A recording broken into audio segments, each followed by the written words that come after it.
Okay, so another one of my videos. This one is gonna be a bit long. Yeah, you saw the title. But before I get into the whole woman situation, I will first talk about a little about religion and not even about religion, but about morality to a certain extent. So just bear with me. The most immoral thing that a human being can do is not have a child or kill themselves. This is just, even without religion, suicide and people who can have kids, a couple, male and female, they can afford it, they're healthy. When they can't have kids, choosing not to have kids, that is the same thing as suicide. There's something about it, and about the suicide and the male and female that choose not to have kids. Those two, they're the same thing. This is why in most religions, murdering someone is just a grave sin. But when you commit suicide, it's actually unforgivable. It's unforgivable. It's just you cannot commit suicide. If you do, it's worse than actually killing someone. And when you choose not to have kids, it's kind of in a way the same thing. Now that I've said that, just have embedded that in your brain, I'm going to go on to talk a little bit about something else. People have this weird assumption that religion is not pro-sex, that religion looks down on lust and it just hates sex. But the most pro-sex, pro-women and men coming together ideology in the world is actually religion. You see, in the old days, there was nobody really thought that you'd have contraceptives. Nobody really thought that. Even if there was even if you could take some kind of pill, right? The people in the past wouldn't take it. They wouldn't choose to not have children. It makes no sense to them because then what the fuck else am I gonna fucking do with my life, right? Or the whole point is for you to do something with your life and to pass that on to your child so that your lineage doesn't go extinct. We don't do that anymore. And the birth rate is declining everywhere in the world. People who can have kids are choosing not to have kids. They're getting married. They're choosing not to have kids. The divorce rate is through the roof. We're having more abortions than ever. Abortion is being legalized everywhere as well. That's also a thing. I'm not saying these things are bad. I'm actually saying these things are very good, but I'm about to talk about the consequences of these potential and what they really mean and what it really means, right? So now that I've said that, the difference between men and I've growing up as an older Gen Z, you start to see all the fucking content coming from men, mostly these weird guys that are on the right side, red pill. Oh, the woman has to do this, the woman has to, and then some women on the on the left, they're like, oh my god, no, we're not going to do that. This is it's divided. There's the right manosphere people, and then there's the feminists. Oh, you've got to do this, and then they're like, oh no, you gotta. I'm just gonna try to. This is my middle ground, centrist type of opinion, and nobody really thinks about this, so I just decided to make a fucking video about it. There's absolutely no fucking difference between men and women. It's zero. It really, really is. All the difference comes from how we interact with one another and the things that we value economically. So, everything has a value. People have values. Stuff has values. I'm sorry, I don't have I do. I have an empty glass here. Everything has an assigned value. This could be $2. I don't know where you get maybe a dozen for somewhere, like Costco. I don't know. But some supermarket, right? So everything has value, and just as much as everything has value, people also have value. One man's value is not the same as another man's value. And for women as well. There's this another weird assumption that men want more sex than women do. But that's not true. Women want sex as much as men want sex, But women have other things that go on in them that men will never understand because men aren't women. And women try to preserve, like they try to stay away from their need for sex to use it as a leverage to control men. That's just the thing. Women do that. A woman, it's not that she doesn't want to go out. Like, I've seen this happen in real life. When you're a very attractive person, not me, other attractive guys, they get approached by women a lot. They actually end up sleeping with them, like, the moment they meet them. That happens, like, all the time. A very hot girl, too. That's a very common thing. When you're a very attractive dude, that just happens. Of course, it needs to be a bit of an audacious type of girl, and I don't know. But it doesn't fucking matter. The point is, they do want to approach you. They do want to, like, hey, hi, how, like, they want to do that. But it's the culture that doesn't enable them to do that. And on top of that, it's not just the culture. Their nature, female nature, is wired for a certain kind of insecurity. It is a hormonal thing. Men will never really understand it because we don't have boobs. We don't know what that's like. It's a biological thing. So women like to control men.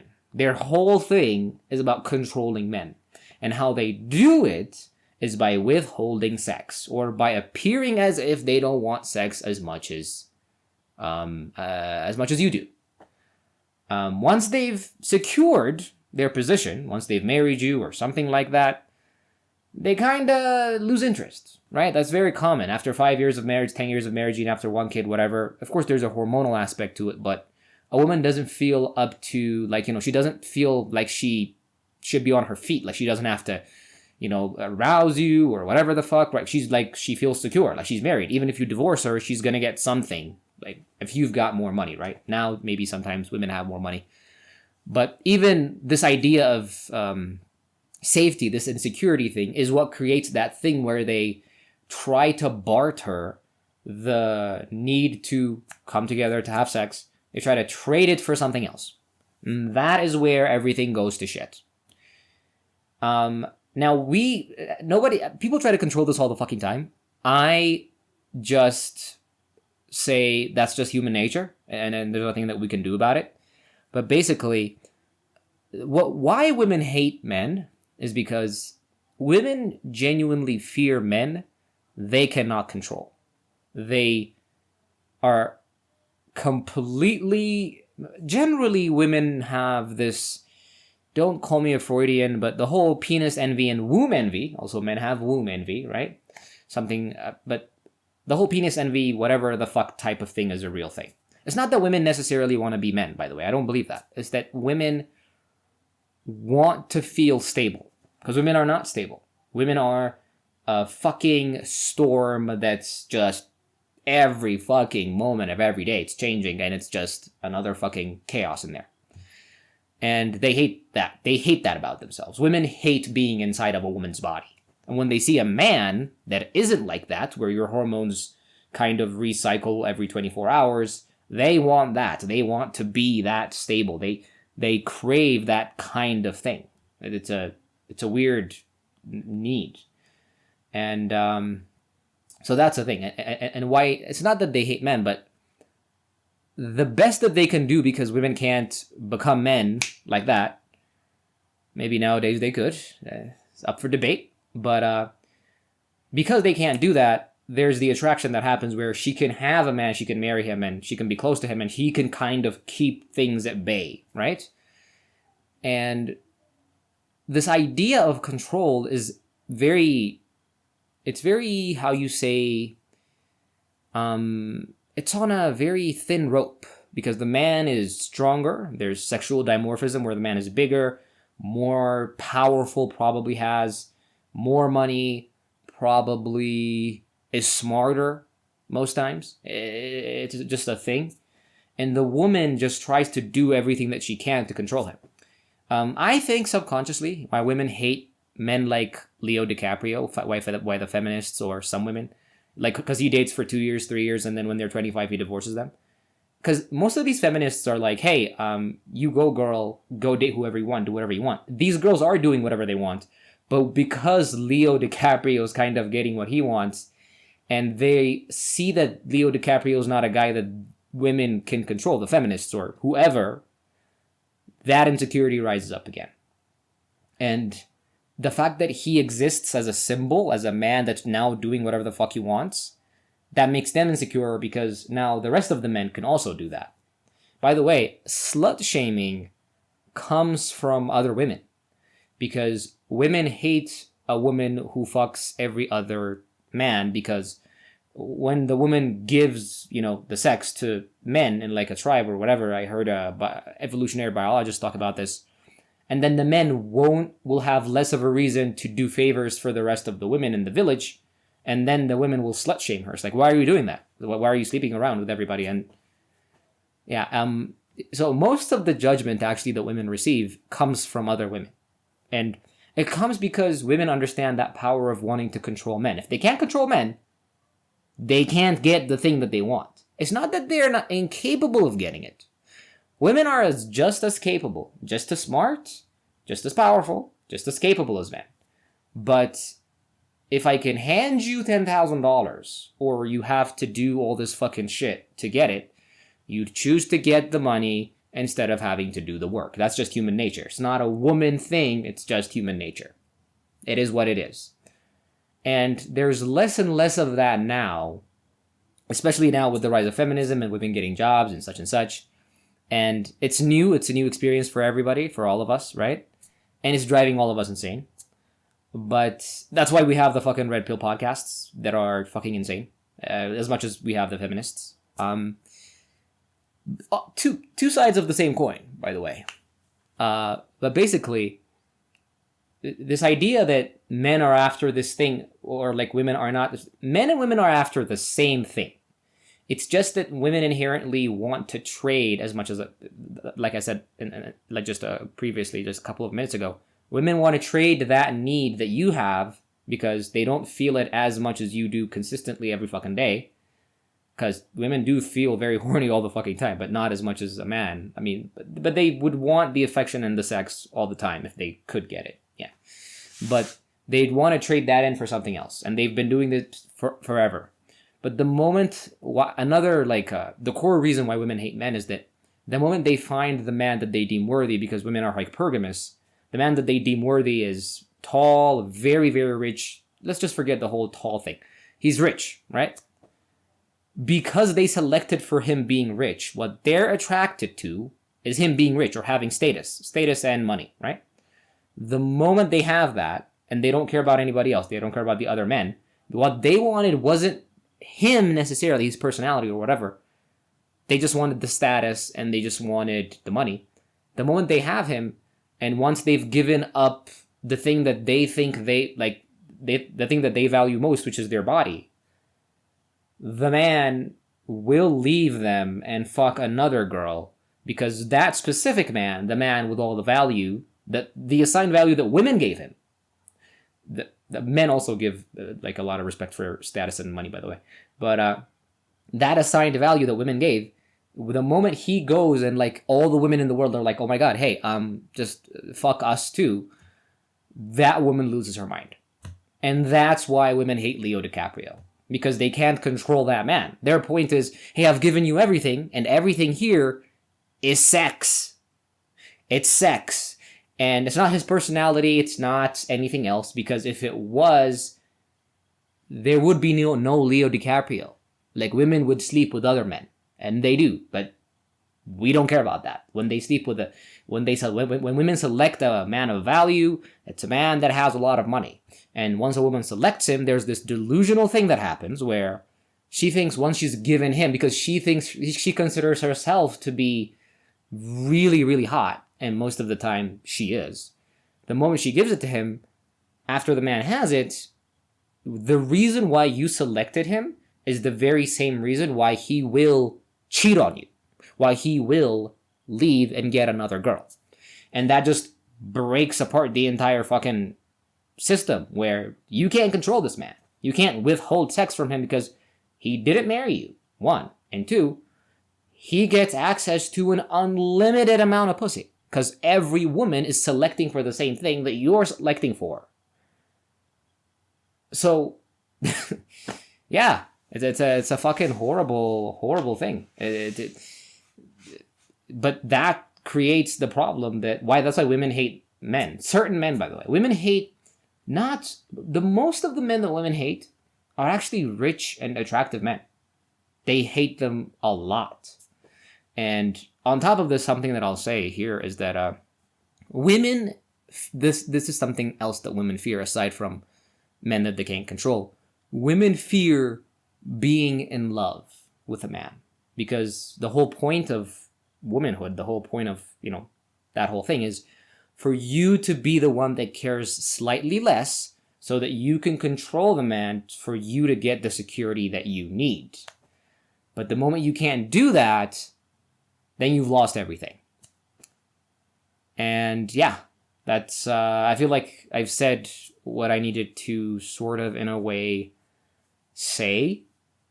I could go into the Carl Jungian ideologies of like what the devouring mother is or whatever. But as much as women select men for money, men select women for beauty. And that creates another fucking loop where you have to kind of be rich to get the woman that's attractive, because every man, for the other side, for the men, every man is going for that girl. And that girl thinks, when every man is going for that girl and that girl thinks she can have her pick of the men, and actually could, when she gets the man that she wants and she selects for money, that man is not going to stay loyal to her, because that man can fuck any other girl. There's just a crawl 2 blocks from now, there's another hot girl. I'm remembering all the people that said that Sydney Sweeney's a dime a dozen in college. Like, there's so many women that are like so hotter than Sydney Sweeney. It's so common in the US. And people wonder, like, why is she famous? Like, there's so many hotter girls. But yeah, that's true. That's very true. And it's a brutal system. It's a whole thing. And that's just how the game is played. Do I have a solution for this? I do not. Yeah, I'm actually coming on these videos to just say what's happening. I'm like, oh, the weather is very bad today. I'm not going to do shit about it. I don't have the solutions. The feminists don't have the solutions.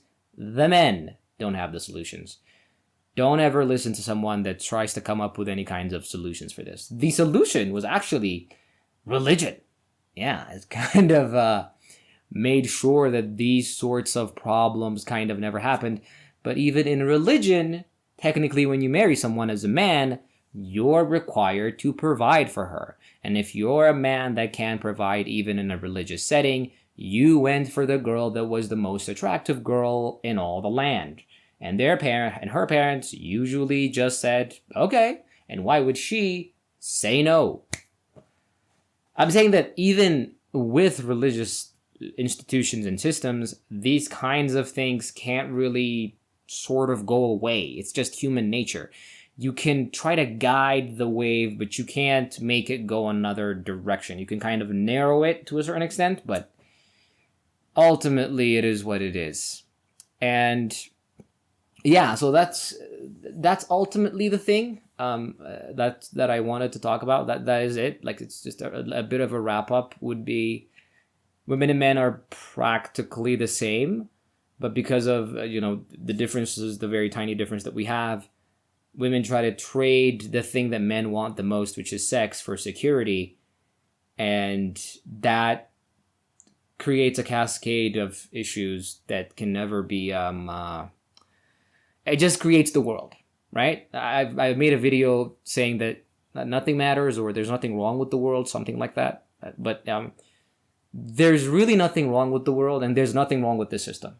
Hypergamy is actually a good thing. Like, it's not, I'm not anti-hypergamy. Like, I feel you should get the best that you could get, because trying to influence that, you can't change it. You can't change human nature, and human beings are not perfectible. The last time we thought human beings were perfectible, we had communism and a bunch of other isms that really, really went bad.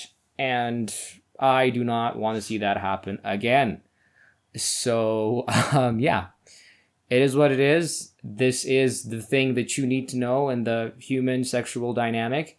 And, just get out there and break a leg. Yeah,